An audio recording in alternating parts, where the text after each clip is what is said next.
laba-laba ini jomblo nih. Terus dia ngeliat di situ banyak kupu-kupu yang udah punya pasangan. Dia sadar kalau kupu-kupu itu pada punya sayap dan dia enggak. Dia mikir apa itu ya penyebab dia jadi jomblo. Dia akhirnya ngumpulin daun dan dijadiin sayap. Dengan pedenya dia pakai terbang. Ya nggak bisa lah, dia jatuh. Dia makin sedih nih karena udah jomblo, sayapnya rusak. Tapi tiba-tiba dia ketemu kupu-kupu cowok ini yang sayapnya rusak. Laba-laba ini langsung bantuin, dibenerin. Sayapnya betul dan si kupu-kupu jadi bisa nerbangin laba-laba, bisa ke atas lagi. Mereka jadi saling jatuh cinta, hidup bersama, bahagia terus. Tapi kupu-kupu yang lain tuh udah punya telur, punya anak. Sementara mereka belum, sampai udah tua kayak gini. Di sisa usia mereka, tiba-tiba ada keajaiban. Mereka punya telur akhirnya. Sayangnya mereka meninggal sebelum sempat lihat anaknya. Tapi ternyata ini nih wujud anak mereka. Laba-laba gini tapi punya sayap juga, keturunan ayahnya. Cowok ini kehausan banget, tapi dia udah kehabisan air. Dia ke kota nih untuk cari minum. Ketemu keran, tapi isinya malah lumpur yang kotor, gak bisa diminum. Dia ketemu sumur juga gak ada airnya, bener-bener kering. Cowok ini udah putus asa, akhirnya dia balik ke tempat keran tadi dan coba minum lumpurnya. Dia udah paksain tapi gak bisa, dia sampai muntah-muntah. Terus di kota itu juga ada cewek yang bagiin apel ini.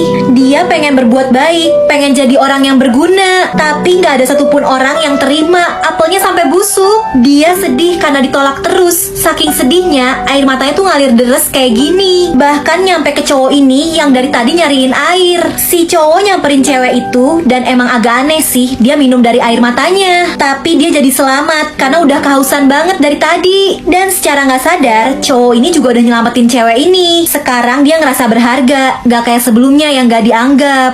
Tiap mau tidur, anak cewek ini selalu ketakutan karena dia ngerasain ada sesuatu nih di bawah kasurnya. Dia teriak sampai bapaknya tuh nyamperin dan diperiksa nih, di bawah kasurnya tuh nggak ada apa-apa, cuma ada boneka. Terus dia ditinggalin sendirian lagi. Anak ini udah coba merem tapi dia benar-benar nggak bisa tidur. Apalagi selimutnya tuh gerak-gerak. Dia yakin di bawah kasurnya ada sesuatu. Terus anak ini inget dia punya kue. Dia coba jatohin lah dan ternyata bener ada yang ngambil. Dia jatohin dan diambil lagi. Bahkan tangannya sampai nagih kayak gini. Ternyata di bawah kasurnya ada monster yang kelaparan. Tapi monsternya lucu dan jadi jinak nih karena dikasih kue. Bahkan dia ngajakin main bola. Sampai si bapaknya bingung kok kamar anaknya berisik. Terus dicek. Dia disuruh cepetan tidur. Dan anak itu langsung bisa tidur nih karena monsternya baik jagain dia. Cewek penyihir ini jatuh cinta nih sama seorang penyihir cowok yang ganteng. Tapi dia nggak pede karena wajahnya kurang cantik. Akhirnya dia pakai mantra yang bisa mengubah dia jadi cantik. Tapi mantra itu cuma bisa bertahan 20 hari. Karena udah cantik, dia berani nih nyatain cinta. Dan di situ kalau penyihir jatuh cinta, tanda hati di dadanya bakal nyala. Tapi hatinya penyihir cowok ini nggak nyala pas sama dia. Sampai akhirnya dia tahu kalau penyihir cowok ini maunya sama cewek ini nih yang lebih cantik, lebih seksi. Berhari-hari dia sedih nih sampai tiba-tiba ada penyihir cowok yang jatuh di depan rumahnya. Cewek ini ngobatin lukanya sebelum dia pulang. Gak berapa lama penyihir cowok itu datang lagi. Dia ngasih hadiah terima kasih dan mereka jadi sering ngabisin waktu bersama. Dan hati mereka sama-sama nyala nih. Tapi tiba-tiba mantra kecantikannya hilang dan wajah aslinya muncul. Cewek ini malu dan kabur. Tapi si penyihir cowok bilang kalau dia suka cewek itu bukan karena penampilannya, tapi karena hatinya yang baik. Dan bener, pas cewek ini buka pintu, tanda hatinya cowok itu masih nyala. Cewek itu langsung dipeluk. Akhirnya dia ketemu cinta yang tepat. Kisah seorang gadis yang memiliki rambut panjang dan terkurung di menara. Selama ini dia hidup sendirian dan gak pernah keluar dari menara itu. Tapi suatu hari ada seorang pria yang datang nih. Dia seneng banget karena selama ini dia cuma sendirian. Terus dia ngeliat baju pria itu robek.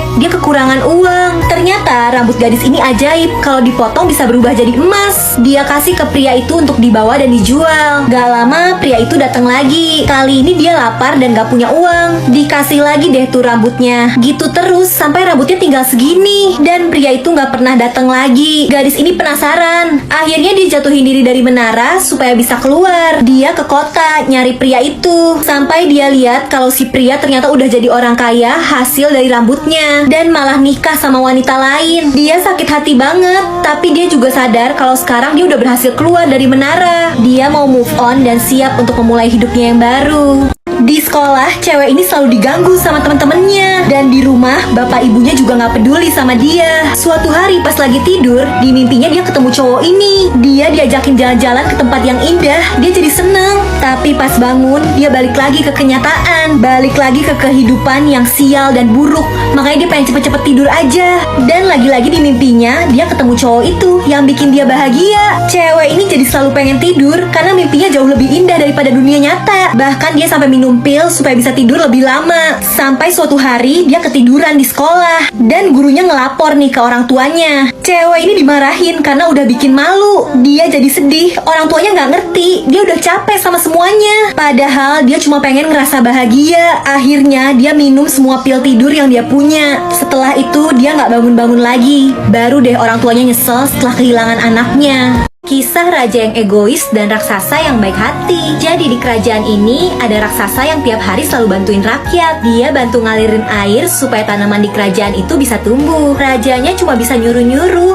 Si raksasa disuruh ngisi air kolam supaya rajanya bisa ngaca. Raksasa ini seneng nanam pohon, tapi pengawal raja malah nebangin pohon. Si raksasa udah nyuruh stop karena bahaya, kerajaan itu bisa kekeringan. Tapi si raja nggak mau denger. Dia malah marah dan raksasa itu diusir. Waktu pun berlalu dan benar, karena tanpa bantuan si raksasa dan karena pohonnya ditebangin terus, kerajaan itu jadi kekeringan. Rakyatnya ninggalin kerajaan itu dan si raja ditinggal sendirian. Raja itu tiba-tiba keinget si raksasa. Dia nempuh perjalanan yang jauh, kena hujan, kena angin, dan di saat dia udah hampir putus asa, dia ngeliat raksasa itu. Bahkan si raksasa udah gak kenalin si raja karena penampilannya bener-bener lusuh. Sang raja minta maaf karena dulu dia salah. Si raksasa maafin dan dia mau bantuin raja itu ngembalin kerajaannya jadi subur lagi.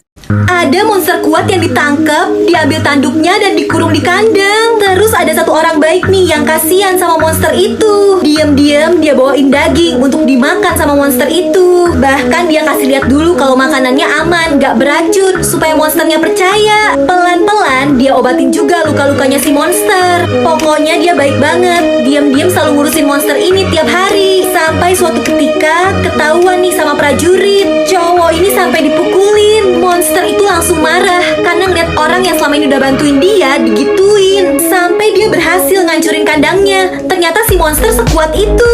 Prajurit jahat itu sampai ketakutan. Si monster bisa bebasin diri akhirnya. Tapi ternyata nih dia juga nggak ninggalin dan tetap inget sama si cowok yang selama ini udah ngerawat dia. Kucing liar ini tinggal di dalam kardus di halaman rumah. Di situ juga ada seekor anjing yang dipelihara orang. Anjing ini selalu penasaran sama si kucing, tapi tiap dideketin dia selalu ngamuk. Dia ngeluarin cakarnya karena takut. Sampai dia sadar kalau anjing itu kan dirantai. Jadi dia nggak perlu takut dan mereka jadi suka main bareng. Sampai suatu hari anjing ini luka parah karena dipukulin sama pemiliknya. Dia sampai pincang dan di luar juga lagi hujan. Si kucing mau nyamperin anjing itu, tapi sebenarnya dia lumayan takut. Apalagi anjingnya lagi nggak dirantai. Tapi dia beraniin diri dan ternyata anjingnya emang baik, nggak nyerang dia. Ngelihat badan anjing itu luka parah, dia ngajakin kabur. Si kucing ngebantuin anjing ini buat manjat dan untungnya mereka berhasil kabur sebelum pemiliknya yang jahat ini sadar. Walau jadi hidup di jalanan, mereka selalu bareng-bareng. Sampai suatu hari ada orang yang nawarin makanan untuk si kucing. Terus anjing ini juga ada di situ. Pas mau dipegang, sebenarnya dia masih takut karena trauma sama pemilik sebelumnya yang jahat. Tapi ternyata orang itu baik dan mau ngerawat anjing dan kucing itu jadi peliharaannya. Mereka tinggal bersama dan hidup bahagia. Cowok ini naksir nih sama cewek ini, tapi dia malu juga mau ngajak kenalan. Tiba-tiba si cewek dapat pengumuman kalau kelasnya bakal mulai bentar lagi. Dia langsung buru-buru ngambil tasnya dan pergi ke kelas. Setelah cewek itu pergi, cowok ini juga mau kelas, tapi dia baru sadar kalau yang dia bawa ini bukan tasnya. Jadi tasnya ketuker sama cewek tadi. Malah dia nggak tahu itu cewek sekarang ada di mana. Tiba-tiba dia lihat nih di tasnya ada poster, bakal ada konser di sekolah itu. Akhirnya cowok ini datang, siapa tahu bisa ketemu cewek itu kan. Penuh banget tuh. Tapi pas dicari-cari, ternyata cewek itu nggak cuma datang, tapi dia yang tampil. Cowok ini akhirnya beraniin diri nih buat nyamperin dan dia ngasih tahu kalau tas mereka ketuker. Mereka akhirnya kenalan. Gara-gara tas jadi ketemu jodoh.